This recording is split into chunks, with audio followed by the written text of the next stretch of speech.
Baepelaetso bao ba befetšego ba tshumile moago wa masepala lekeišeneng la Nancefield.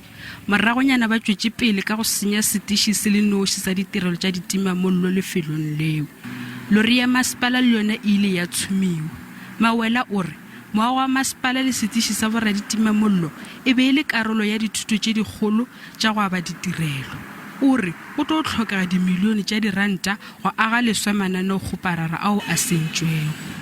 It's disturbing, quite disturbing to see people destroying infrastructure meant to make sure that they get services, infrastructure that makes their life easier.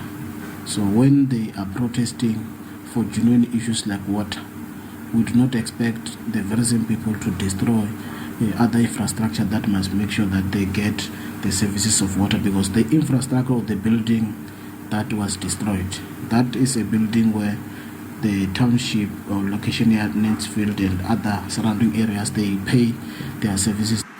Le ge seemo se sangangegile ka Nancefield, maphelo a boetse sekeng toropong ya Musina, dikgobo le tsona di boetse di a šoma mola maphodisa a legare a hlapetša seemo.